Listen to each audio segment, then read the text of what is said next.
तो hello student, आज part 2 है वीडियो का। दहन और ज्वाला यानी कि चीज़ों का जलना। इसमें हमने बहुत सारे टॉपिक पर बात की थे, जैसे दहन किसे कहते हैं, दहन के लिए कितनी चीज़ों की आवश्यकता होती है, दहनशील पदार्थ क्या है, अदहनशील पदार्थ क्या है, ज्वलन ताप क्या है। अब दहन के प्रकार हम लोग पढ़ चुके थे। और क्या पढ़े, तीव्र दहन किसे कहते हैं, सौत या मंद दहन किसे कहते हैं, और क्या होता है विस्फोट दहन तक हम लोग पढ़ चुके थे। अब ज्वाला के बारे में हम लोग पढ़ेंगे। तो ज्वाला के बारे में पढ़ने से पहले आप लोग इस वीडियो को शेयर करेंगे अपने दोस्तों को। आज का टॉपिक ये रहने वाला है कि ज्वाला किसे कहते हैं। चलिए, तो ज्वाला का परिभाषा हम लोग सीख लेते हैं। ज्वाला किसे कहेंगे, किसी वस्तु की दहन के साथ दहन के समय आग की लपटें निकलती है, उन्हें ज्वाला कहेंगे। तो कोई भी चीज़ अगर जलता है, उसके जलने के समय में अगर आग की लपटें निकलते रहता है, आग की लपटें निकला, ये आग है, ये आग की क्या निकल रहा है, लपटें निकलेगा, उसे क्या कहेंगे, ज्वाला कहेंगे। जैसे कोई भी चीज़ जल रहा है, उसमें आग की लपटें देखना बहुत ही तेज़ी से निकलेगा, उसे क्या कहेंगे, ज्वाला कहेंगे। उम्मीद है आपको वीडियो यहाँ तक पसंद आया होगा। ईंधन के बारे में समझते हैं। ईंधन किसे कहते हैं, वह पदार्थ जिसके जलने से हमें उष्मा प्राप्त हो, उसे क्या कहते हैं, ईंधन कहते हैं। जैसे लकड़ी हो गया, यहाँ पर क्या, लकड़ी यहाँ पर जल रहा है, लकड़ी का जलने से हम लोग क्या लगता है, उष्मा प्राप्त होता है। उष्मा मतलब टेम्परेचर प्राप्त होता है, तापमान मिलता है, उसे क्या कहेंगे हम लोग, ईंधन कहेंगे। तो ईंधन वह पदार्थ जिसके जलने से हमें उष्मा प्राप्त हो, उसे क्या कहेंगे, ईंधन कहेंगे। जैसे लकड़ी जल रहा होगा, कोयला कहीं जल रहा होगा, इससे भी क्या निकलता है हम लोग को, ईंधन निकलता है। ठीक है, चलते अब अगला क्वेश्चन क्या आता है। ईंधन, आदर्श ईंधन किसे कहेंगे, तो वैसा ईंधन जो सस्ता हो, इसके जलने से कोई हानिकारक पदार्थ उत्पन्न नहीं हो।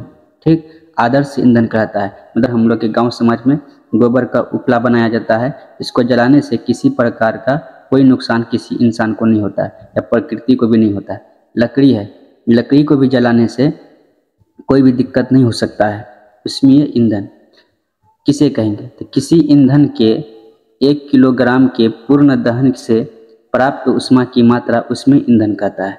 नोट में हम लोग देख लेते हैं, इसको क्या कहेंगे कि हाइड्रोजन का ऊष्मीय मान सबसे अधिक होता है और गोबर के उपले का ऊष्मीय मान सबसे कम होता है। ठीक है, हाइड्रोजन का सबसे अधिक उष्मा निकलता है और गोबर का उपला जो बताए पीछे, ये हो गोबर का उपला, इसको 1 किलो अगर जला देते हैं, इसमें क्या होगा कि सबसे कम उष्मा निकलेगा। ठीक, अब समझते हैं हम लोग जीवाश्म ईंधन किसे कहते हैं।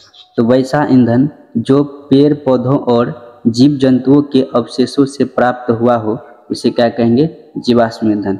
मतलब कि वैसा ईंधन जो पेड़ पौधा से और जीव जंतु के अवशेषों मैंने उसके जो मरा हुआ होगा, वो हो गया उसका अवशेष, उसी से प्राप्त हो, उसे क्या कहेंगे, जीवाश्म। जैसे कोयला हो गया, पेट्रोल होगा। कोयला पेट्रोल कैसे बनता है, कोई भी जीव जंतु हो गया, पेड़ पौधा सड़ गल के गिर गया और जीव जंतु मर गया, उसी जो अवशेष होगा, जो कुछ गला हुआ भाग होगा, उसी से क्या बनता है, कोयला बनता है, उसी से क्या बनता है, पेट्रोल बनता है। ठीक, उम्मीद है आप लोगों को यहाँ तक समझ में अच्छी तरीका से आ रहा हो। अगला है क्वेश्चन है कि जलते हुए मोमबत्ती का चित्र बनाना है। ठीक है, मोमबत्ती जलने के क्रम में सबसे अगर अधिक हीट रहेगा तो ऊपर रहता है। ठीक, उससे कम थोड़ा रहेगा तो बीच में रहेगा, उसके बाद कहाँ रहेगा, सबसे कम अगर नीचे रहे। ठीक है बच्चों, और सबसे ऊपर वाले भाग को कहते हैं बाह्य क्षेत्र, बीच वाले भाग को कहते हैं यहाँ पर माध्यम क्षेत्र, और सबसे नीचे वाले भाग को कहते हैं आंतरिक क्षेत्र। ठीक, तो चलिए यहाँ पर मोमबत्ती का चित्र आप लोग को समझ में आया होगा। तो आज का वीडियो यहीं तक समाप्त करें। ये जितना क्वेश्चन ऊपर पढ़ाया गया है सभी 2 अंक का क्वेश्चन है, तो यहाँ पर 2 अंक का क्वेश्चन कवर हो गया है। इसके बाद हम लोग ऑब्जेक्टिव प्रश्न करेंगे कल के वीडियो में। ऑब्जेक्टिव के बाद उसके बाद फिर 5 नंबर वाला प्रश्न देखेंगे। चलिए देख लेते हैं। ऑब्जेक्टिव है यहाँ पर, कल इसका वीडियो आएगा ऑब्जेक्टिव का, और सब्जेक्टिव यहाँ पर 5 नंबर वाला इधर है।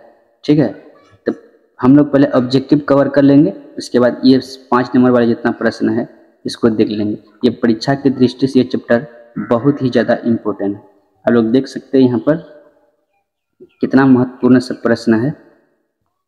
ठीक, सब्जेक्टिव यहाँ पर हो जाएगा लेकिन पहले ऑब्जेक्टिव पहले कल कवर कर लेंगे कल के वीडियो में, उसके बाद तब सब्जेक्टिव पूरा पढ़ेंगे।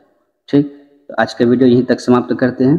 वीडियो अच्छा लगा तो लाइक करें और अपने दोस्तों को शेयर करें।